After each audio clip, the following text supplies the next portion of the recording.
Bismillahirrahmanirrahim. Assalamualaikum warahmatullahi wabarakatuh. Alhamdulillah, wassalatu wassalamu ala rasulillah wa ala alihi wa ashabihi wa man walah, la haula wa la quwata illa billah, amma ba'du. Anak-anakku sekalian, kelas 6, kaifa halukum? Bagaimana kabar anak-anak sekalian?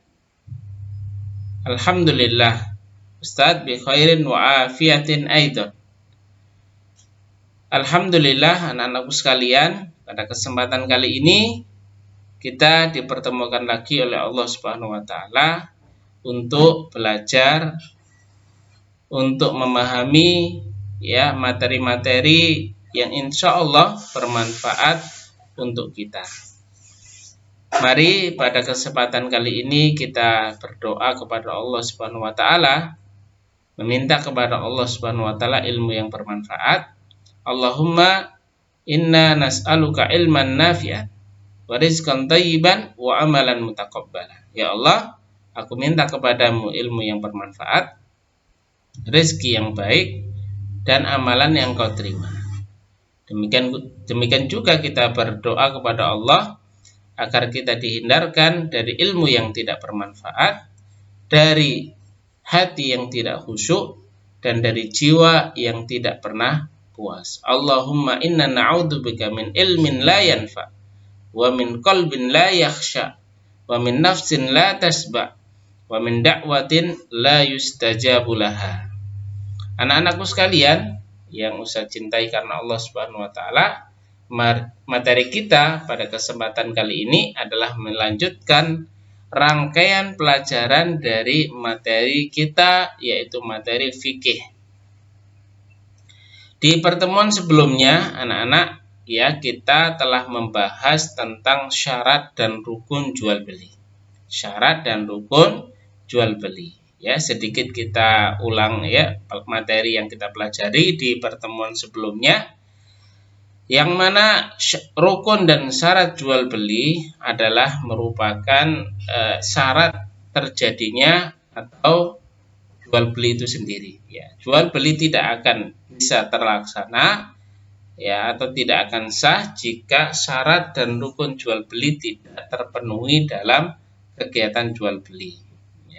Adapun rukun adalah sesuatu yang ada di dalam jual beli. Kalau tidak ada, maka tidak akan terlaksana jual beli tersebut. Rukun jual beli telah kita jelaskan pada pertemuan kemarin. Ada 4, yaitu penjual dan pembeli, kemudian alat tukar yang sah, benda yang dijual, yang 4 adanya ijab qabul atau serah terima. 4 rukun-rukun ini harus ada di dalam jual beli. Kalau tidak ada, maka jual beli tidak akan terlaksana. Tidak mungkin jual beli nggak ada penjual, nggak ada pembeli, nggak ada alat tukar sah, kemudian ada benda yang dijual, kemudian ada serah terima. Ini sesuatu yang harus ada di dalam jual beli. Kalau tidak ada, maka jual beli tidak akan terlaksana. Yang kedua adalah syarat, syarat jual beli. Syarat itu di luar transaksi jual beli. Kalau tidak ada, maka jual beli tidak akan sah. Kalau syarat jual beli yaitu ada 3, 4. Sebenarnya sama. Kalau rukun itu ada 4, kalau syarat itu ada 3. Kalau syarat itu sebenarnya gabungan dari rukun-rukun tersebut. Syarat jual beli, anak-anak perlu diperhatikan, syarat jual beli itu ada pada 3 kondisi. Yang pertama pada penjual dan pembeli. Nanti yang kedua ada alat tukar uang dan benda yang dijual. Yang ketiga ijab qabul. Syarat pada penjual dan pembeli itu ada 3. Penjual dan pembeli syaratnya bagaimana? Harus berakal. Kemudian kemauan sendiri, tidak dipaksa. Kemudian balik atau dewasa. Kemarin kita sudah jelaskan, anak-anak, yang berjual beli boleh tapi dalam transaksi yang nilainya kecil. Adapun transaksi yang nilainya besar, maka itu harus anak dewasa yang sudah balik. Ya, ini syarat yang harus ada pada penjual dan pembelinya. Sekarang yang kedua, syarat pada uang dan barangnya. Ini kemarin kita jelaskan. Ya, uang dan syaratnya bagaimana? Ya, itu ada 5 ya, keadaan barang suci ya dan dapat disucikan, kemudian memiliki manfaat barang tersebut yang dijual memiliki manfaat, kemudian barang yang dijual adalah milik ya orang yang milik sendiri atau milik orang yang dipercayakan untuk dijual, tidak boleh milik orang lain yang tidak ya tahu siapa orang tersebut ya. Kemudian ya barang yang dijual diserah terimakan, bisa diserah terimakan. Yang keempat ya diketahui dengan jelas ukuran, bentuk dan sifat barang tersebut. Ini syarat uang dan barang. Ya, syarat yang ada pada uang dan barang. Yang ketiga, yang terakhir adalah ijab dan qabul atau serah terima. Apa syarat dari yang ketiga, poin yang ketiga ini adalah harga yang ditawarkan jelas. Ya, ijab qabul serah terima harga yang ditawarkan jelas. Kemudian tidak ada unsur tipuan. Ya. Ini pembahasan pada pertemuan sebelumnya. Ya, gampang untuk mengingat-ingatnya. Jadi jual beli tidak akan terlaksana kalau syarat dan rukunnya tidak terpenuhi. Ya, untuk rukunnya ada 4, yaitu penjual dan pembeli, kemudian ada barang yang diperjualbelikan, ada alat tukar yang sah, yang keempat adalah ijab qabul. Adapun syaratnya ada 3, yaitu penjual dan pembeli, yang kedua uang dan barang, kemudian ijab qabulnya. Masya Allah, barakallahu fiik. Sekarang yang masih ada hubungan lagi dengan jual beli, anak-anak, ini materi terakhir dari pembahasan jual beli. Ya, mungkin setelah ini kita akan melakukan banyak latihan-latihan tentang, kita perhatikan dengan baik materi ini ya. Insya Allah sangat penting bagi kita. Materi yang terakhir dari materi pokok jual beli adalah jual beli yang terlarang. Nah, artinya jual beli yang tidak boleh ya, karena ada juga jual beli yang ternyata itu dilarang oleh syariat karena terdapat madorot atau bahaya yang ditimbulkan dari jual beli tersebut. Nah, ini hukumnya haram, tidak boleh anak-anak ya. Apa jual beli yang terlarang diantaranya? Yang pertama adalah memperjualbelikan barang yang haram. Nah, ini tidak boleh. Barang yang haram itu apa? Yaitu barang-barang atau sesuatu yang diharamkan Allah Subhanahu wa taala di dalam Al-Quran atau yang diharamkan Rasulullah SAW di dalam hadis yang sahih. Seperti apa contohnya? Seperti berjual beli minuman keras. Nah, ini tidak boleh minuman keras ini. Ya, minuman keras yang bikin seseorang mabuk tidak sadarkan diri, ya ini dilarang di dalam agama Islam, tidak boleh. Dan juga misalkan contohnya babi, ya, hewan babi ini diharamkan. Ya, lahmul khinzir kalau di dalam Al-Qur'an itu. Ya, hewan atau daging babi tidak boleh, ya. Allah Subhanahu wa taala melarang langsung di dalam di dalam Al-Qur'an. Kemudian binatang buas ya yang dilindungi oleh negara dan juga tidak boleh diperjualbelikan, kemudian dan lain sebagainya. Banyak ya. Jadi barang-barang yang haram untuk diperjualbelikan. Ya, seperti barang-barang yang mengandung bahaya, ya rokok dan lain sebagainya, ini tidak boleh diperjualbelikan karena ada unsur madharat ya jika dikonsumsi oleh pembelinya. Yang kemarin kita sudah membahas di antara ya dasar terjadinya jual beli adalah kedua belah pihak saling menguntungkan, baik penjual maupun pembeli. Nah, sekarang kalau kita menjual suatu barang yang ternyata itu menimbulkan suatu yang bahaya bagi pembelinya, maka ini dilarang. Ya, menjual minuman keras meskipun ya pembelinya dapat suatu benda yang dibeli, tapi hakikatnya kalau diminum ya itu akan bahaya bagi pembelinya. Maka syariat Islam melindungi kita dari terjadinya bahaya. Maka hal itu dilarang ya. Anak-anak, Masya Allah, ini rahmatnya agama kita ya, agungnya agama Islam kita yang melarang dari umatnya agar mereka terkena suatu yang madorot atau sesuatu yang bahaya ya. Di antara barang-barang yang haram ya, itu tentunya sangat-sangat berbahaya bagi pemakainya ya, minuman keras ya, binatang babi ya, atau daging babi dan lain sebagainya, rokok dan lain sebagainya. Kemudian yang kedua ya, di antara jual beli yang dilarang adalah jual beli untuk mengacaukan pasar ya. Jual beli yang tujuan untuk mengacaukan pasar ya, ini tidak boleh.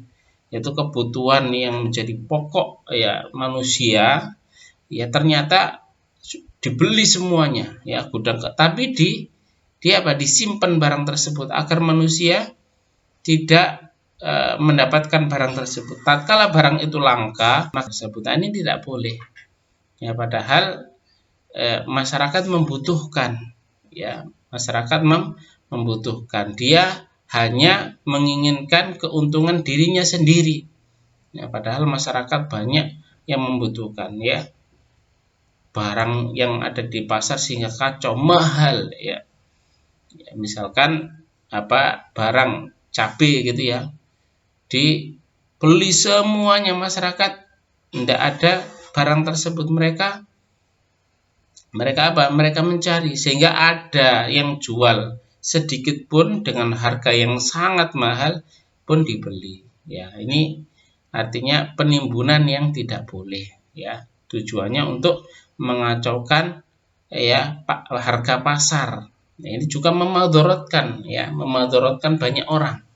Ya, ini juga di dalam Islam dilarang ya. Kemudian yang ketiga, di antara barang jual beli yang dilarang ya, kita perhatikan di sini anak-anak, jual beli barang curian. Nah, ini ya, jual beli barang curian. Dilarang melakukan jual beli barang hasil pencurian, perampokan, pembegalan dan sejenisnya. Nah, adapun bagi pembeli, jika memang tahu betul ya, jelas baginya bahwanya barang yang mau dibeli itu adalah hasil curian, hasil perampokan, pembegalan, maka bagi calon pembeli tersebut dilarang untuk membelinya. Ya, karena barang tersebut diambil tanpa ya dasar yang benar ya, dibenarkan oleh agama kita ya, yang mana mencuri itu adalah haram di dalam agama Islam, maka barang hasil curian pun dilarang ya. Adapun ya, jika di pasar kita tidak tahu ini barang apa, maka ya, secara asal hukum barang tersebut boleh ya, tapi kalau sudah jelas gamblang bagi pembeli, kalau tahu itu adalah barang hasil curian, maka tidak boleh untuk membelinya ya, karena mencuri itu ya perbuatan yang dilarang di dalam Islam ya, merampok, pembegalan dan lain sebagainya dilarang. Maka kita ya dilarang juga membantu orang yang melakukan pekerjaan tersebut ya. Dan transaksi jual beli ya dengan barang curian pun dilarang dalam Islam, meskipun terkadang ya anak-anak ya kalau kita lihat di berita dan lain sebagainya itu ya, di laporan polisi yang ada di berita-berita di TV itu, terkadang barang curian ya, misalkan sepeda motor ataupun barang-barang yang lain, TV dan lain sebagainya, itu dijual dengan harga yang sangat murah ya. Kenapa? Tujuannya apa? Biar barang tersebut segera diambil alih kepada orang lain, biar tidak tertangkap polisi ya. Maka ya jual beli yang demikian itu ya adalah jual beli yang satu dilarang dan juga menimbulkan kekacauan dan juga terdapat madharat yang sangat besar, bahaya yang sangat besar. Ya, baik di akhirat dia akan mendapatkan dosa, di dunia kalau ketahuan ya pihak-pihak yang berwajib, maka dia berurusan dengan hukum. Ya, berurusan dengan hukum. Ya, bisa jadi dia dipenjara. Ya, pembelinya pun kalau tahu itu adalah barang curian, sengaja untuk membelinya, ya, atau memasok barang-barang hasil curian, maka dia juga satu berdosa. Yang kedua, dia akan berurusan dengan pihak-pihak berwajib, bisa dihukum. Ya, anak-anakku yang saya cintai karena Allah Subhanahu wa taala. Yang ketiga adalah jual beli yang dilarang adalah jual beli barang curian. Ya, kemudian yang keempat, ya, jual beli dengan syarat-syarat tertentu, ya, syarat-syarat yang tidak dibenarkan. Ya, dilarang jual beli barang dengan memberikan syarat tertentu yang tidak ada hubungannya dengan jual beli. Nah, menjual barang dengan syarat tertentu yang tidak ada hubungannya dengan jual beli. Misalnya contoh, saya akan jual barang ini kepadamu asal kamu meminjamkan barang kamu kepada saya. Ya. Contoh yang lain, misalkan ada A dan B. A ya atau B itu membutuhkan barang, misalkan pensil ya, pensil barang. Si A ini punya banyak pensil, punya 3 pensil. Ya, karena B itu membutuhkan barang dan dia punya uang, A juga punya barang dan mungkin dia si A bisa saja untuk mencari laba dari pensil yang dia miliki, ya. Kemudian B mengatakan, wahai A, saya membeli pensil satu yang kau miliki karena saya membutuhkan pensil tersebut. Nah, kemudian A mengatakan, saya akan menjual pensil ini kepada kamu. Syaratnya kamu harus ya ketika ujian ya memberikan contoh atau memberitahukan kepadaku jawaban yang benar sehingga aku nanti dapat nilai 100. Ya, kalau kau mau, maka saya akan jual pensil ini kepadamu. Nah, ini adalah syarat yang tidak boleh. Ya. Si A kalau menyetujui syarat tersebut, maka jual beli yang dilakukan A dan B ini, anak-anakku, adalah transaksi yang tidak boleh diharamkan dalam agama. Ya. Ya, kenapa dia menjual barang? Karena dia pengen mendapatkan keuntungan di luar jual beli. Ya, harus B menunjukkan jawaban yang benar ketika ada ujian. Ya, padahal memberikan jawaban kepada orang lain ketika pelaksanaan ujian ini tidak diperbolehkan. Nah, ini contoh saja anak-anak ya, dan banyak sekali contoh-contoh yang lainnya ya, jual beli dengan syarat-syarat yang tidak ada hubungannya dengan jual beli itu sendiri. Ini tidak boleh ya. Jadi anak-anak tadi ada 4 ya yang kita sebutkan, kemudian yang 5 ya, jual beli yang mengandung unsur tipuan. Nah, ini tidak boleh ya, tidak boleh menipu. Makanya kemarin kita bahas salah satu sahabat yang sangat perhatian dengan jual beli yang baik adalah Umar bin Khattab. Salah satunya adalah menghindarkan terjadinya unsur ya, menipu di antara penjual dan pembeli. Dilarang jual beli barang yang di dalamnya ada unsur tipuan. Misalnya barang cacat disembunyikan, sedangkan barang yang tidak cacat ditampilkan luar, yang di dalamnya barang cacat. Ini tidak boleh ya. Disangkanya pembeli itu masya Allah barangnya bagus-bagus semua ya, besar-besar semua ya. Ternyata setelah sampai rumah dibuka, ternyata barang yang bagus itu hanya beberapa saja, di dalamnya ternyata barang yang dibeli itu jelek ya. Ini terjadi anak-anak ya, terkadang di pasar ada orang beli buah ya, beli buah, beli jeruk, beli kelengkeng dan lain sebagainya. Terkadang yang ditampilkan di luar itu bagus-bagus. Nah, ternyata setelah dikeluarkan barang itu dari bungkusnya, ternyata dalamnya jelek. Nah, ini tidak boleh. Nah, ini menipu artinya ya kepada pembeli. Ada pihak yang dirugikan. Ini tidak boleh ya, pihak yang dirugikan. Nah, itu. Kemudian yang keenam, ya, jual beli barang yang belum jelas. Ya, misalnya menjual ikan di dalam kolam, ya. Jual beli mangga yang masih muda yang ada dalam pohon, yang belum tahu mangga yang masih muda itu nanti bisa besar, bisa sampai matang atau tidak, itu sudah dijual. Nah, ini artinya ada dua kemungkinan, bisa jadi ya mendapatkan ya keberuntungan atau juga bisa jadi dia rugi. Ya, ini ada dua kemungkinan yang tidak jelas, tidak boleh. Nah, ini anak-anak terjadi ya di masyarakat. Ini misalkan anak-anak ya, kalau anak putra, ini biasanya anak putra yang suka hobinya mancing ya, memancing. Misalkan ada kolam ya, kolam pancing di situ, ya dia mau mendapatkan ikan. Syaratnya ya membayar uang sekian, ya misalkan 50.000. Ya, silakan mancing dalam waktu sehari sebenarnya ya. Ya, kalau dia dapat ikan banyak berarti dia untung, kalau tidak dapat ikan sama sekali maka dia rugi.